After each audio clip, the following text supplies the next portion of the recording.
Times just did an article last week talking about the fraud, the 20-year fraud, 800 fraudulent studies produced by NIH on amyloid plaques, and not allowing any other hypothesis about the cause of Alzheimer's to be explored. Well, how will you decide, Mr. Kennedy, which scientists are bad scientists?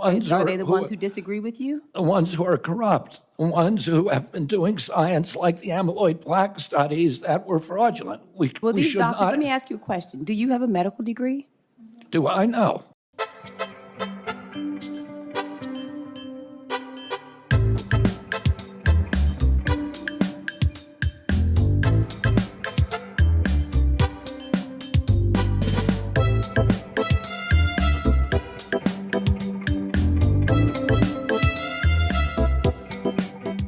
All right, Dr. Paul Offit joining us here on the program over at the Vaccine Education Center. He's a director over there at the Children's Hospital of Philadelphia, where my co-host Nick Saveri actually lives out in PA. Dr. Offit, thank you so much for hopping on the program with us.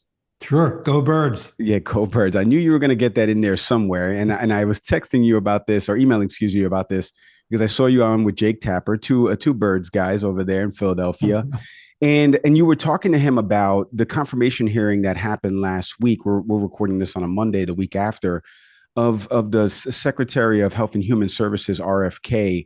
And I'm so glad that first off, you responded and are coming back on the program, because there's a lot to RFK and this potential nomination if it goes through. We're going to find out this week if it'll come up for a vote and if it'll actually get confirmed. But first for you, and I was telling you this off air, I want to kind of bring it over here. Can you kind of explain a little bit of what the Health and Human Services is in charge of and oversees, and how it kind of works day to day with doctors like you and hospitals in terms of providing information, or what does it actually provide? Right. So it's the largest, I think, of the federal agencies in that it has a $1.85 trillion budget. It has 80,000 employees. And HHS, or Health and Human Services, supervises the work of the Food and Drug Administration, the National Institutes of Health, and the Centers for Disease Control and Prevention. So what that does, I mean, the FDA, in the world of vaccines, for example, the FDA licenses vaccines, the CDC recommends the vaccines, but mostly what the CDC does is, one, they collaborate with the World Health Organization so that they can know what's going on out there in the world of infectious diseases, and they provide recommendations for vaccines and how they should be used. So I think what you're seeing now is an attempt to really massively overturn those administrations, and it's frankly hard to watch. It is hard to watch. And it's funny that you and I, we're talking again, because last time when you and I spoke, it was around COVID and a new strain of Omicron that was coming out. And we were talking about the misinformation, disinformation around some of the vaccinations and things like that. Let me just ask you a follow-up on this, because something that came out of the hearing that was kind of asked a lot by the Democratic side of Senate members was really around RFK not having a medical degree. Now, I've kind of maintained this position on the show, and I would love for you to correct us if I'm wrong here, because Javier Becerra doesn't have a medical degree, right? He was a former lawyer, attorney general. Obviously, he served in Congress for a while and worked on different medical programs to advance Medicaid and Medicare, but he didn't have a medical degree. And this got asked of RFK. Obviously, we know he's an environmental lawyer. He doesn't have a medical degree. Do you feel it's imperative for somebody that's leading HHS to actually understand something about the way science works, the way scientists work, the way science evolves? Is that imperative? I think it's imperative that they understand how science works and how science evolves. I mean, what RFK Jr., for all practical purposes, is a personal injury lawyer. That's what he does. He sues people. So what he does is what all personal injury lawyers do. If he's advocating, for example, for the notion that vaccines cause autism, which is what his Children's Health Defense basically has paid him to do for, much of the last 20 years, then you'll do what personal injury lawyers do, which is you'll reject any data that sort of contradict your notion that vaccines cause autism, which is what he did again and again in those hearings when people like Senator Cassidy or Senator Sanders would say, but look at all these data showing that, the vaccines don't cause autism. He would say, well, if those data are true, then I'm happy to look at it, but I'm not sure how much data he needs. Secondly, what he does is he sort of proffers data that supports him. In this case, he actually offered a paper by Mawson and colleagues, which was, not published in a journal. It was not peer reviewed. It was supported by the National Vaccine Information Center, which is an anti-vaccine group. It was horribly misrepresented the facts of the case, and that's what he represented. And then, when challenged, he would basically do what all personal injury lawyers do, which is push back and say, "Well, I mean, this is all part of a big conspiracy. I'm gonna root out all the sort of conflicts of interest that are going on at these agencies," or said another way that you disagree with this point of view. And when pointed out that 77 Nobel Prize winners had said that they didn't want him to be the head of that agency, he said, "Well, look at their conflicts. It's like a tick with personal injury lawyers."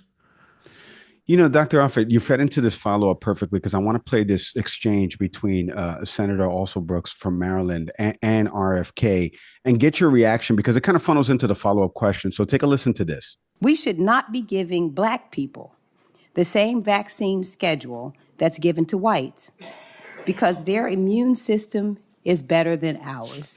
Can you please explain what you meant? There's a series of studies, I think most of them by Poland, that show that to particular antigens that Blacks have a much stronger reaction. There's differences in reaction to different products by different races. So I have 17 seconds left. Let me just ask you then. So what different vaccine schedule would you say I should have received?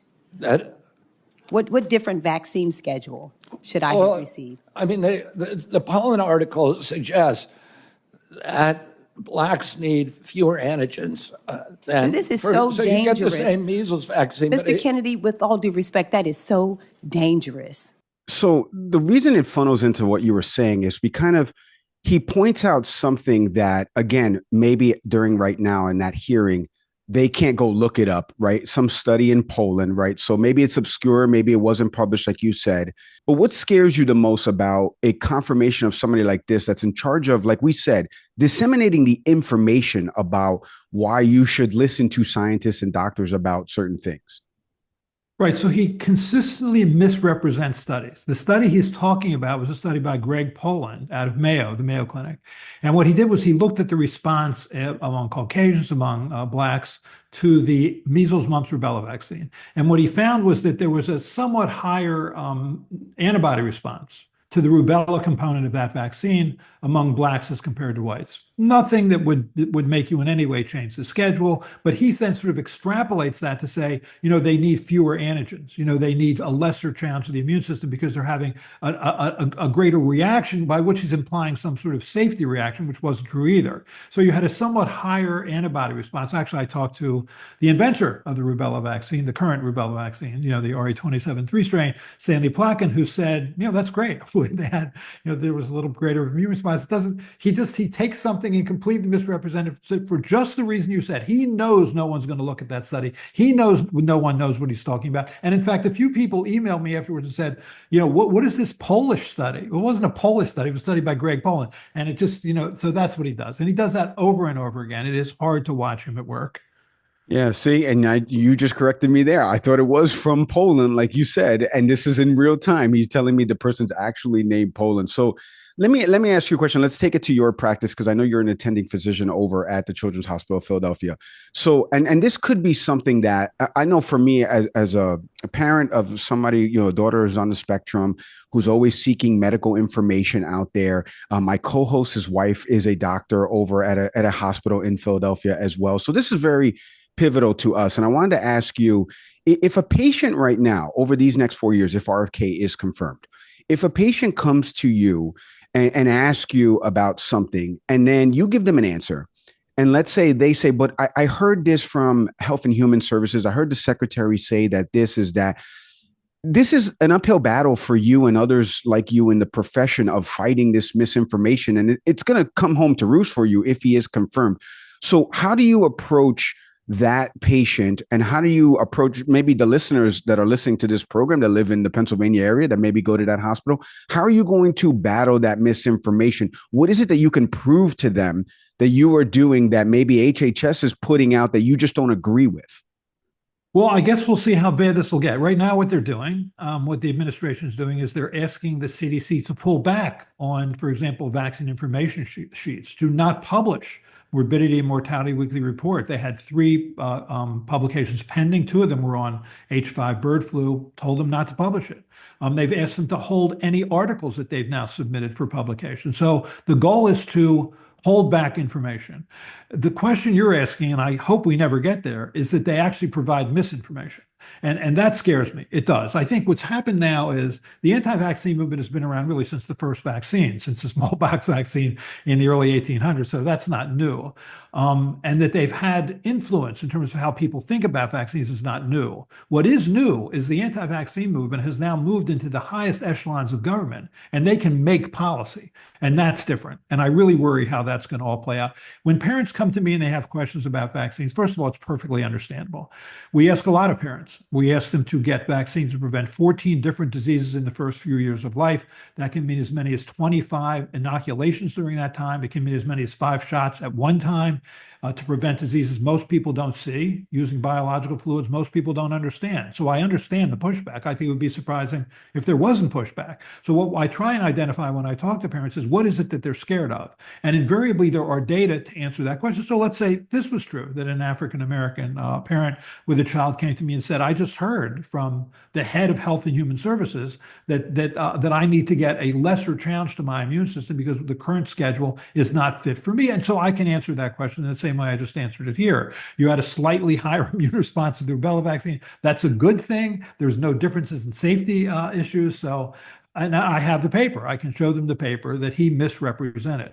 What worries me is that that they'll publish papers that are just simply wrong, which is what he was referring to when he referred to this so-called Mawson study that supposedly showed that the children who were more vaccinated were more likely to get autism. But when you look at the details of the study, it doesn't say that at all. He does this all the time. He was on Joe Rogan when he was talking about how thimerosal, this ethyl mercury containing preservative that was in vaccines given to young children, but really hasn't been since the early 2000s.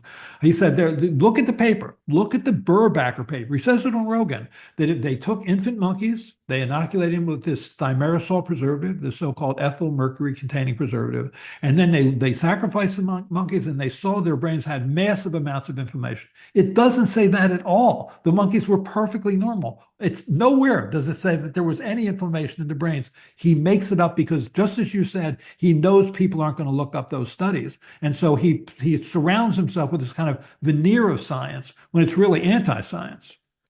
I mean, you can kind of hear it in my voice. And I mentioned before my daughter being on the spectrum. So this is obviously something that's a little bit personal to me. I did want to ask you, because you kind of alluded to it at the beginning in terms of the U.S. withdrawing from the World Health Organization. So I would love to just get your takes before we let you go on this. How imperative is that? Because that's information sharing globally, is my understanding of what the World Health Organization does. But can you kind of explain, is it a major impact of us withdrawing from that? What does this say about us on the global stage? Yes, well, it certainly weakens that organization. I mean, how much more information do we need that what happens in the world can affect us? I mean, we had a SARS-1 pandemic in 2002, 2003, had a MERS, which started in China. You had a MERS pandemic, another coronavirus pandemic in 2012, started in Saudi Arabia. We had the COVID-19 pandemic that's again started in China in late 2019. We're not done with this. And now you have almost 50 countries that have experienced now bird flu, the so-called H5 virus. It may well mutate to be able to be transmitted easily from person to person. That hasn't happened yet, and it may never happen, but it might happen. And if it does happen, you want to know about it quickly with your partners in this world. We live in the world, and I think that the current administration, with this kind of make America great again, wants to separate us off as if we have nothing to do with the world when we have everything to do with the world.